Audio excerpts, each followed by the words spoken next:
Comme mon collègue a dit, on a commencé cette semaine samedi passé à Stein. Et donc, là aussi, on a passé un sabbat agréable et très, très béni. Et donc, voilà, on est parti pour une semaine ensemble. On va se voir chaque soir autour de la parole de Dieu. Voilà. Pour moi, cette chair est quand même un symbole très puissant. Je l'ai dit à Stein et je le répète ce soir, et c'est un peu mon mot d'ordre. La chair, c'est le trône de la parole de Dieu. C'est le trône de la parole de Dieu. Et j'espère, frères et sœurs, que cette semaine, nous pouvons vraiment écouter la parole de Dieu. Je vais répéter aussi ce que j'ai dit samedi. Excusez-moi pour mon accent. C'est un accent d'un non-français. Je suis néerlandophone. J'ai appris votre langue à l'école. Et bon, avec mon épouse qui est française, j'améliore encore tous les jours. Mais elle ne me corrige pas trop. Parce qu'elle dit, ce n'est pas la peine que je te corrige, parce que là, et une et un, je fais toujours les mêmes fautes. Mais bon, ce soir, on va commencer cette semaine avec le thème « Un jubilé de grâce ». Un jubilé de grâce. C'est un thème un peu spécifique. Je vous demande vraiment toute votre attention parce que c'est le thème le plus difficile de toute la semaine. Mais je vous demande votre attention parce que je pense que ça vaut la peine. Alors, je ne sais pas si vous êtes au courant, mais il y a 2 semaines que nos amis juifs ont fêté quoi? Leur nouvel an. Le Rosh Hashanah, comme ils disent en français, la fête des... Vous savez ça? La fête des trompettes. Ouais, c'était le 24, le 25 septembre. Et donc, selon le calendrier juif, ça peut vous intéresser, parce qu'eux, ils calculent jusque Genèse 1, jusqu'à la création. Selon le calendrier juif, nous nous trouvons aujourd'hui, depuis 2 semaines, dans l'an 5775. Voilà, 5775. Selon ce même calendrier, selon le calendrier biblique, 10 jours après cet nouvel an, c'est d'ailleurs toujours au mois de septembre-octobre, comme cette année, 10 jours après, ils ont une autre fête entre guillemets. Ils ont fêté ça le sabbat dernier, le 4 octobre. C'est quoi comme fête? C'est important, les adventistes devaient bien connaître ça. C'est le grand jour du pardon. Les Juifs appellent ça le Yom Kippour ou le Yom Kippourim. Je vous raconte ça parce que ça a tout à voir avec le sujet de ce soir. Je vais traiter 2 textes de la Bible, de la parole de Dieu avec vous. Et le premier texte se trouve dans Luc chapitre 4. Maintenant, je demande aussi aux techniciens là de suivre un peu ce que je raconte, ce que je vous explique. Comme ça, vous pouvez aussi suivre sur l'écran. Donc, si vous ouvrez mon PowerPoint, là, il y a 2 petits blocs. Semaine de prière, Pierrefitte, Stein. Et là, donc, un jubilé de grâce. Vous le trouvez? Voilà. Je vais attendre un petit peu jusqu'ils sont là. Voilà, jubilé de grâce. Et on est là au texte de Luc chapitre 4, les versets 16 à 21. C'est le diapo 2, et donc vous suivez avec moi tout au long de cette méditation. On va lire ensemble le texte. Jésus se rendit à Nazareth, où il avait été élevé, et conformément à son habitude, il entra dans la synagogue le jour du sabbat. Il se leva pour faire la lecture et on lui remit le livre du prophète Ésaïe. Il le déroula et trouva l'endroit où il était écrit « L'Esprit du Seigneur est sur moi, parce qu'il m'a consacré par onction pour annoncer la bonne nouvelle aux pauvres. Il m'a envoyé pour guérir ceux qui ont le cœur brisé, pour proclamer aux prisonniers la délivrance et aux aveugles le recouvrement de la vue, pour renvoyer libres les opprimés, pour proclamer une année de grâce du Seigneur. » Maintenant, ça dépend un petit peu quelle version biblique vous avez, parce que dans certaines traductions, vous pouvez lire une année d'accueil ou une année d'acceptation ou proclamer une année favorable. Et puis le dernier verset, ensuite, il roula le livre, le remit au serviteur et s'assit. Vous avez déjà compris que ces paroles, lues par Jésus aux membres de la synagogue à Nazareth où Jésus a grandi, que ce sont des paroles très spéciales. Ce sont des paroles prophétiques et donc importantes pour nous aussi. Si Jésus parle ici d'une heureuse année, une année favorable du Seigneur, une année de grâce du Seigneur, c'était des paroles qui avaient plein de sens pour les contemporains de Jésus. Car le texte nous dit que Jésus disait ces paroles dans le verset 16, quand? Le jour du sabbat. C'est un détail important. Peut-être pour nous, au première vue, c'est un détail peu important, mais il est important et on va voir pourquoi. Ce que Luc, l'écrivain, savait, même s'il ne le dit pas, et plusieurs théologiens renommés sont d'accord avec lui, c'est que ce sabbat particulier était vraiment un sabbat spécial, un grand sabbat. En effet, nous savons que la Bible fait la différence entre les sabbats cérémoniels, il y en a plusieurs, pluriel, les sabbats cérémoniels, et le sabbat hebdomadaire du 4e commandement. Alors, ces théologiens, je ne vais pas les citer, ils croient que l'incident de Luc chapitre 4 a eu lieu 10 jours après le Nouvel An juif, ce que les Juifs appellent le Rosh Hashanah. Oubliez ce terme. Cette 10e journée de la nouvelle année juive était donc, il faut retenir ça, le grand jour du pardon, qui a toujours lieu, comme cette année, fin septembre, début octobre. Alors, il faut savoir, si le grand jour du pardon, le Yom Kippour, tombait un jour de semaine, il était considéré comme un sabbat cérémoniel. Et ça pourrait être un mercredi, un lundi, un jeudi, un sabbat cérémoniel. Mais si le Yom Kippour tombait un samedi, donc un sabbat hebdomadaire, on parlait toujours d'un grand sabbat, un double sabbat, parce qu'il y avait un sabbat cérémoniel et un sabbat hebdomadaire, tous les deux sur la même journée. Est-ce que tout le monde comprend mon français flamand?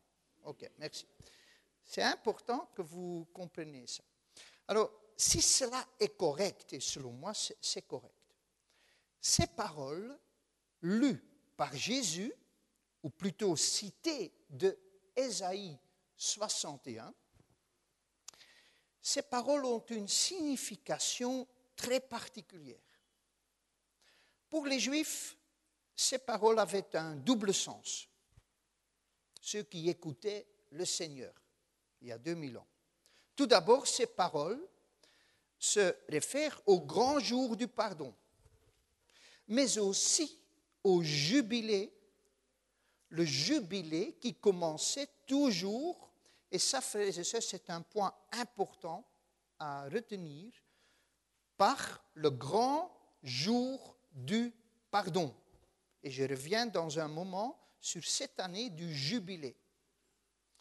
Alors, c'est dommage que l'évangéliste Luc n'a pas inclus les toutes premières prédications de Jésus dans son évangile.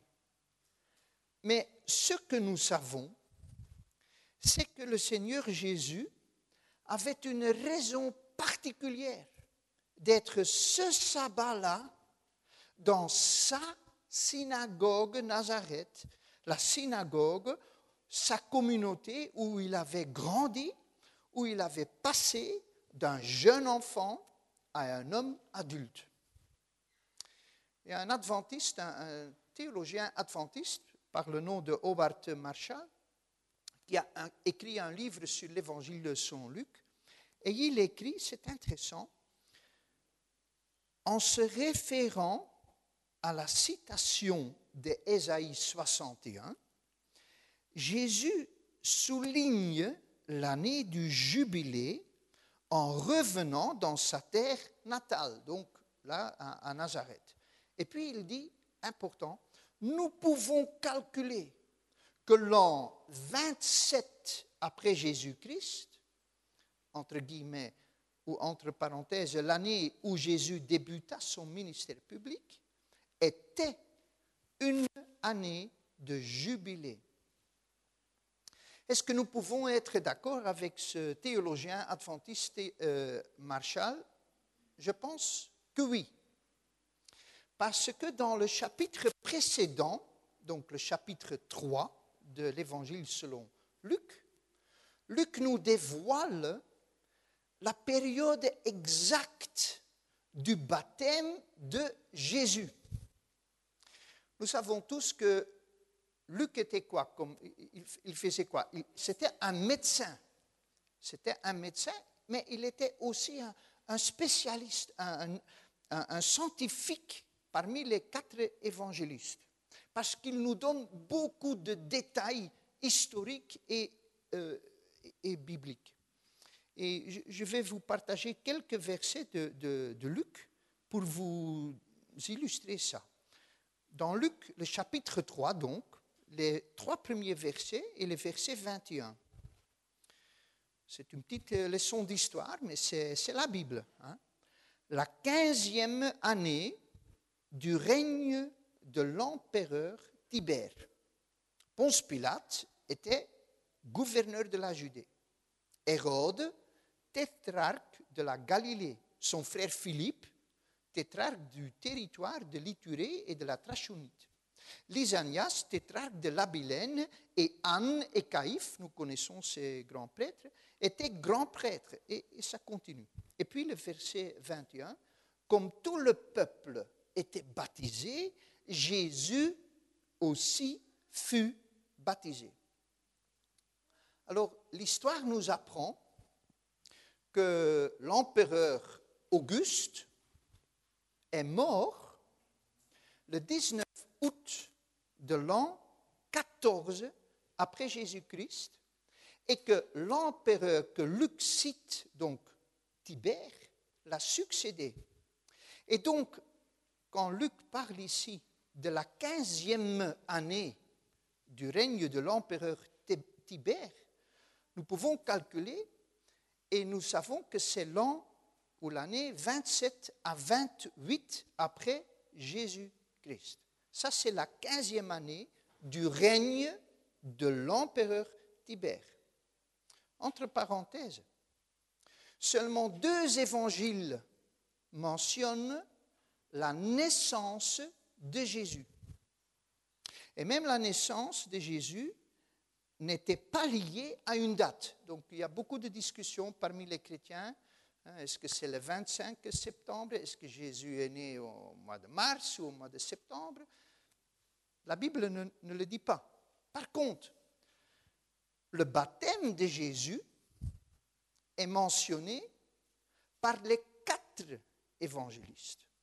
Et ce qui est important pour nous ce soir, c'est que Luc, l'évangéliste, fait le lien entre le baptême de Jésus et une date. Parce qu'il dit la 15e année du règne de l'empereur Tibère, ou bien donc l'an 27 après Jésus-Christ. Tout ce que je vous dis ce soir est aussi important quand on étudie les prophéties de Daniel. Mais ça, c'est un autre sujet, ce n'est pas pour ce soir. De plus, quand Jésus commence à lire ce texte dans la synagogue le sabbat matin d'Ésaïe 61, « L'Esprit du Seigneur est sur moi, parce qu'il m'a consacré par onction pour annoncer, etc. » Jésus fait référence à quoi? Tout à fait. Le début de son ministère, son baptême. Son baptême. Parce que c'est là que Jésus a été consacré par l'onction du Saint-Esprit comme Messie. C'est là où Jésus a pleinement compris, a pleinement accepté officiellement qu'il était le Messie. Et si nous lisons ensuite dans le verset 21 de Luc 4 à nouveau, donc Luc 4, 21, où Jésus dit « Aujourd'hui, cette parole de l'Écriture que vous venez d'entendre est accomplie », Jésus veut nous dire quelque chose de très important.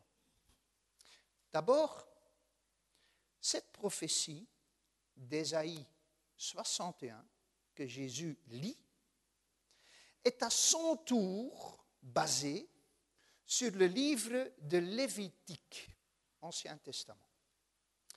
C'est là, dans ce livre de Lévitique, que nous avons l'explication de ce que est le jubilé établi par Moïse. Ensuite, le prophète Ésaïe est très clair. La situation idéale, la situation ultime que Dieu a prévue pour son peuple, c'est une année de jubilé éternel. Donc, pour le prophète Ésaïe et pour le peuple juif, c'était clair qu'à la venue du Messie, un jubilé éternel, un sabbat éternel allait être inauguré. Et plus encore, je crois que ce troisième évangéliste, Luc, a choisi ces paroles d'Ésaïe 61, citées par le Seigneur Jésus à Nazareth, comme le thème de son évangile.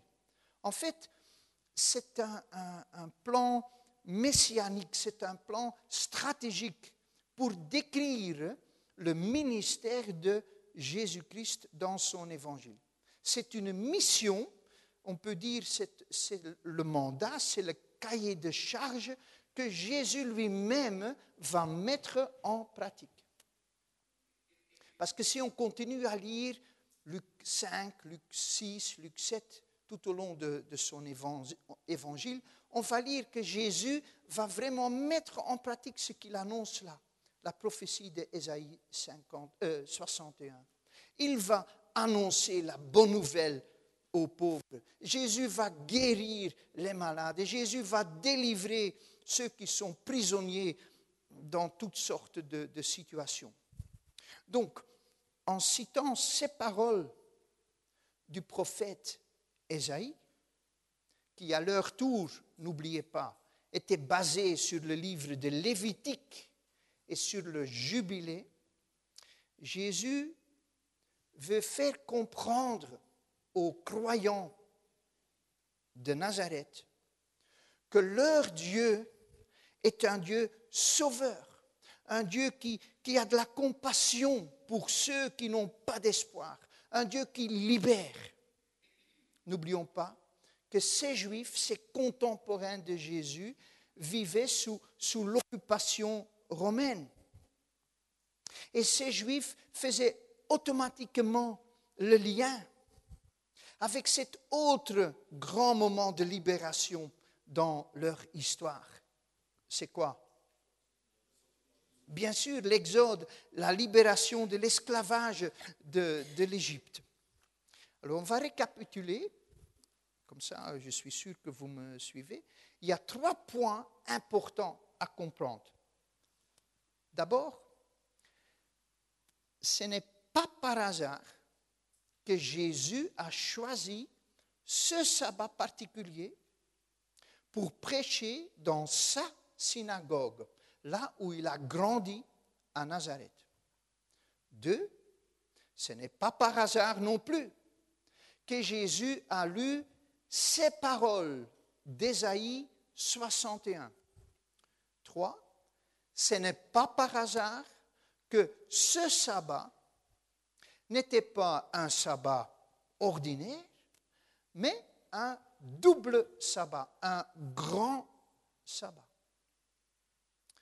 Un sabbat presque historique, parce que selon les données historiques, nous nous trouvons dans l'an 27 après Jésus-Christ.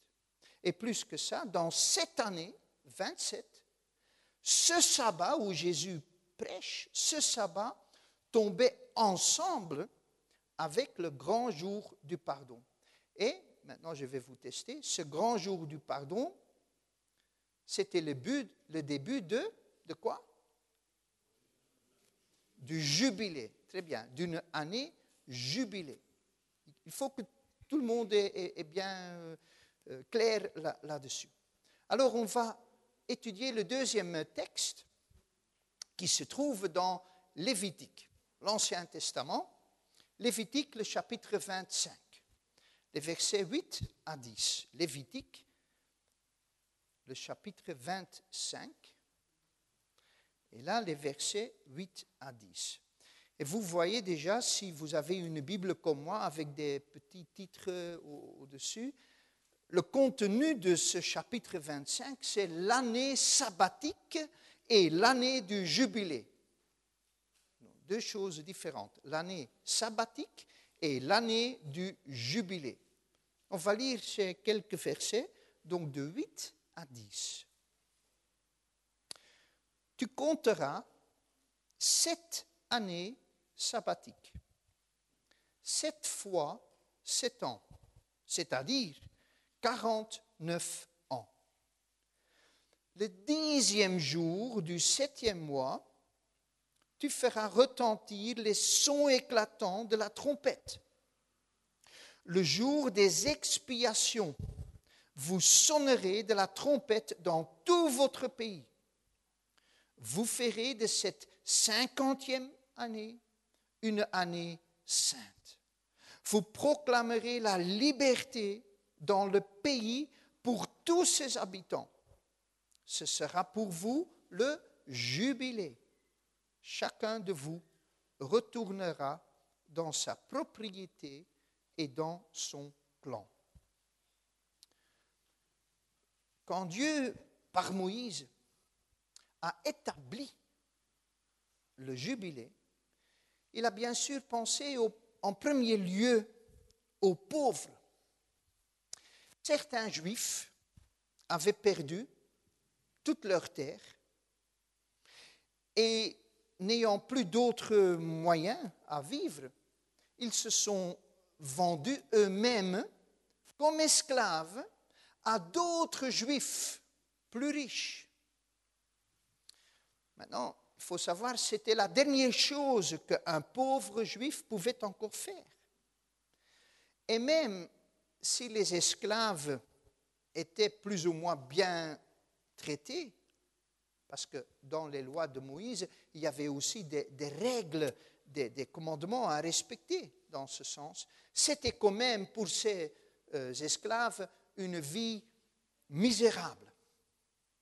Mais alors, après toutes ces années de pauvreté, après toute cette période de misère, l'année du jubilé s'annonçait.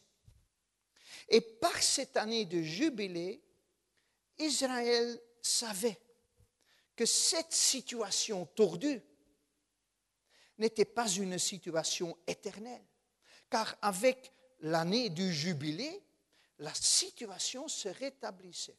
Ça changeait tout. On mettait vraiment tout à zéro à nouveau. Normalement, cela se vit une fois dans la vie, 50 ans. Tous les 50 ans, peut-être pour certains, si on était plus fort, 2 fois. Mais je ne pense pas qu'il y avait tellement des centenaires à ce temps-là. Nous pouvons lire que donc tous les 50 ans, à la fin de 7 fois, cette année sabbatique, donc 7 fois 7, il y avait ce jubilé. Maintenant, il faut savoir que ce jubilé, en tout cas, dans les périodes où il a été respecté, parce que nous savons que les Juifs, dans l'Ancien Testament, le peuple de Dieu n'a pas toujours respecté ces années sabbatiques et ces jubilés. Mais quand ils ont respecté, cette institution du jubilé avait un impact énorme sur la société. Parce que cette nouvelle année était vraiment annoncée avec beaucoup de bruit par la trompette, on lit, la trompette du jubilé. C'était toujours le 10e jour du 7e mois, le mois Tishri, le grand jour du pardon. Alors si vous êtes intéressé dans ce sujet, allez un peu dans les commentaires et on peut lire par exemple les commentaires sur le livre de Lévitique. Il nous explique qu'à la fin de ce grand jour du pardon, chaque Israélite, partout dans le pays, était appelé par 9 sons sur le yobel. Et le yobel, c'est un instrument. C'est un instrument utilisé pour faire ces sons, parfois aussi appelé le chauffard. C'est le même instrument. D'ailleurs, le mot en hébreu pour jubilé, donc yobel vient de notre mot jubilé, ça veut littéralement dire un temps pour crier de joie.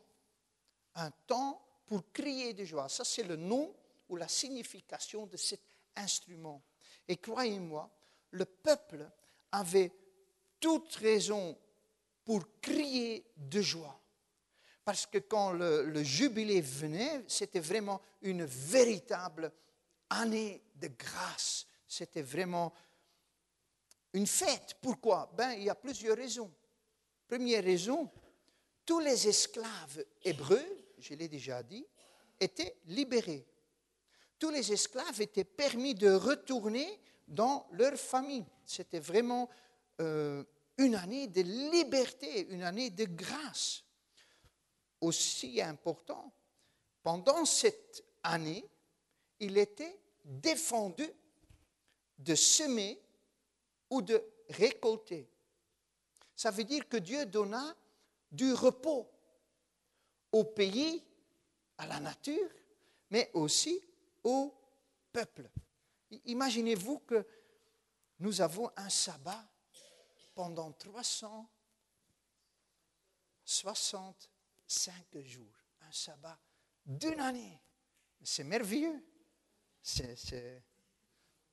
Bon, on va avoir un sabbat éternel, c'est encore plus long, mais c'est fabuleux, c'est merveilleux. Troisième raison, pendant cette année, non seulement les esclaves étaient libérés, non seulement la nature pouvait se reposer, personne ne devait s'aimer ni récolter, mais troisième raison, toutes les terres retournaient à leur premier propriétaire.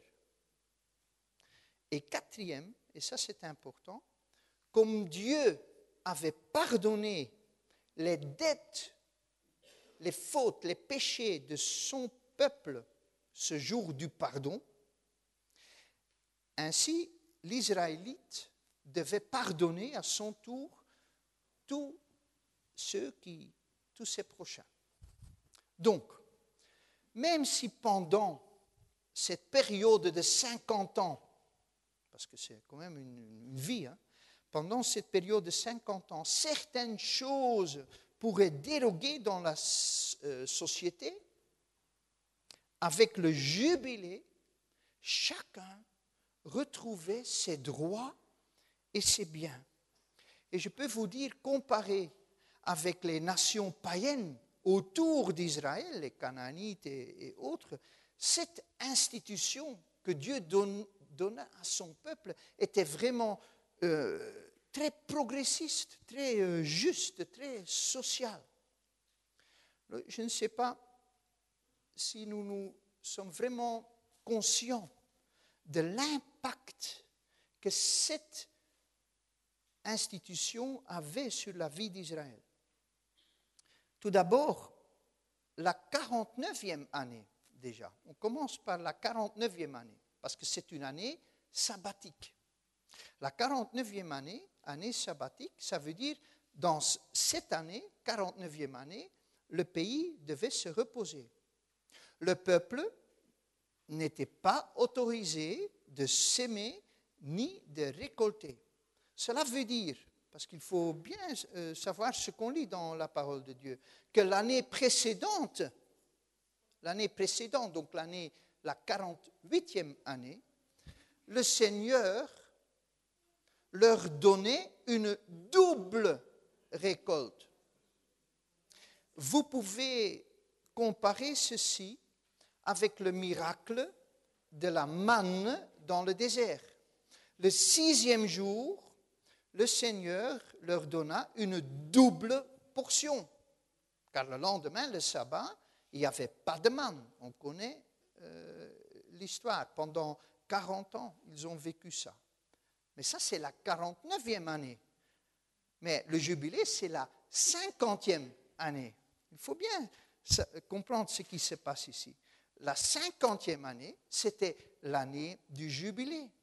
Et pendant cette année, le peuple ne devait pas non plus semer ni récolter. Il devait vivre de ce que le pays produisait spontanément. Il devait vivre de la double ou même la triple récolte de la 48e année. Qu'est-ce que ça veut dire, frères et sœurs? Ça veut dire que le peuple devrait vraiment dépendre totalement de leur Dieu. Parce que imaginez-vous, pas de récolte pendant 2 ans. Alors il fallait avoir une confiance, une dépendance totale au Seigneur. C'est une leçon, non? Pour nous aussi. Ok. Retournons maintenant, encore une dernière fois, à Nazareth, où Jésus vient de lire ces magnifiques promesses du jubilé. Et il lit ces paroles du jubilé comme base de son ministère, mais aussi de notre ministère, parce que nous sommes ses disciples.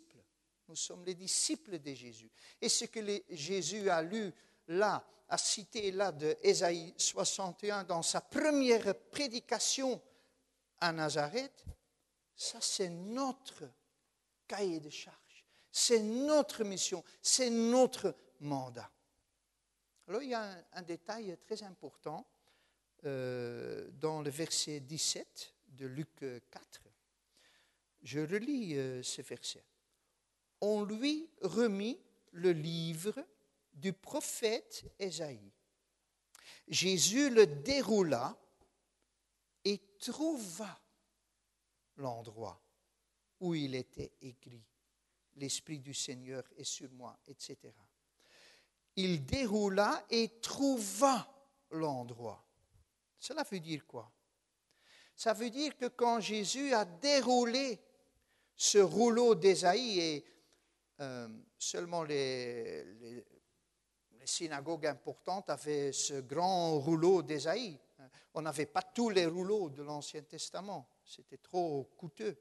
Mais le rouleau d'Ésaïe, c'était quand même un rouleau très important et il est très grand. Hein. Il y a beaucoup de chapitres. Et donc, quand le texte dit qu'il trouva, ça veut dire qu'il a cherché. L'ancien n'a pas dit Seigneur ou voilà le texte biblique de ce sabbat matin, c'est ça. Non.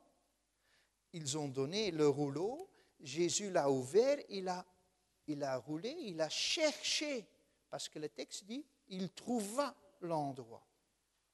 Jésus a cherché cette citation d'Ésaïe 61. Vous voyez, il n'y a rien dans la parole de Dieu qui est hasard. Tout a sa raison.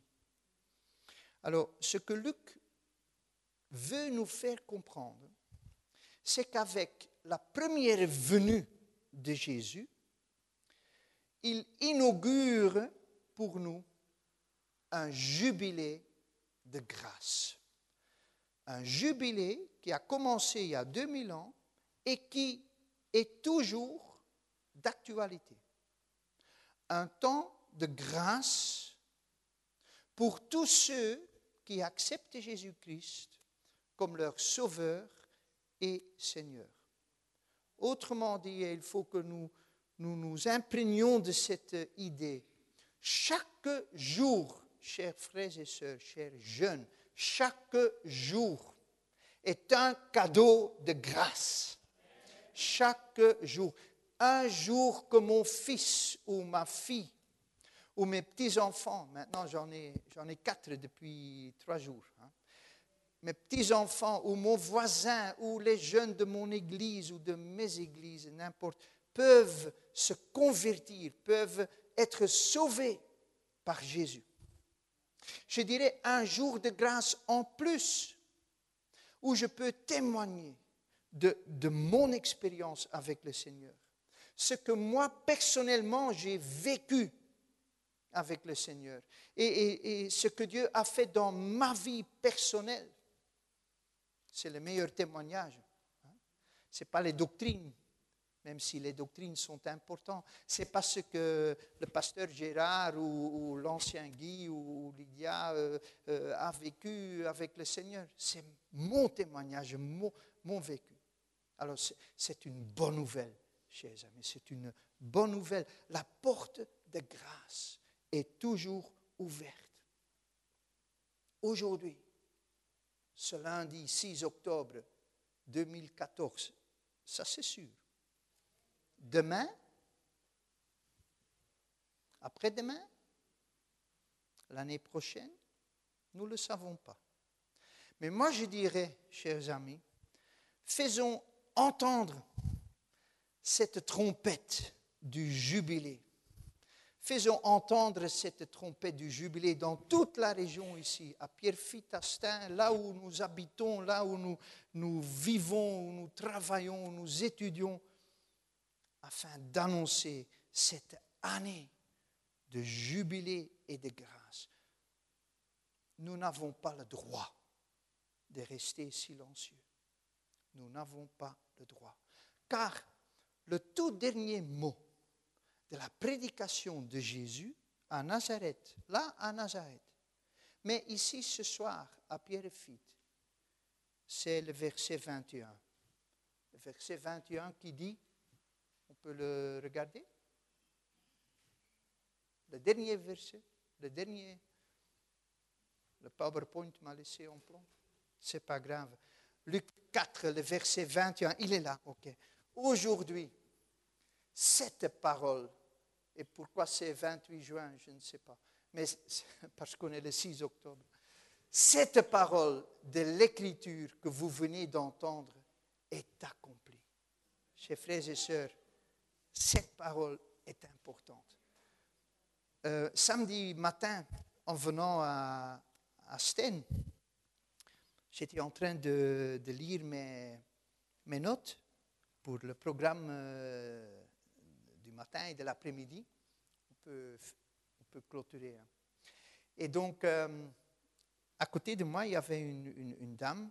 Elle était en train d'essayer de lire ce que j'avais sur mes papiers. On ressent ça parfois. Hein. Ouais. Et elle faisait comme ça. Et je lui demande, hein, ça vous intéresse? Alors j'ai expliqué, moi je suis chrétien, je suis pasteur, j'ai expliqué un petit peu ce que j'allais faire à Sten et à Pierrefitte. Et donc, oui, on a eu une bonne discussion. Et à la fin, bon, pendant 1h08 entre Cesson, où j'habite, et Sten, Pierrefitte, j'avais le temps de témoigner. Et à la fin, j'ai pu donner 2 inscriptions IEBC pour les nouveaux cours. Et elle m'a posé des questions sur le site. Je peux trouver ça, hein? J'ai dit oui. Alors, voilà, j'ai pu témoigner. C'est simple. C'est simple, mais là où nous sommes, le Seigneur veut nous utiliser parce qu'on est dans cette année de grâce. N'oubliez pas, aujourd'hui, c'est sûr. Demain, l'agenda appartient à Dieu, pas à nous. Okay, que Dieu nous bénisse et que, voilà, je pense qu'on va prier avec l'ancien ou je laisse les derniers mots à l'ancien ou je ne sais pas qui va le faire. Merci.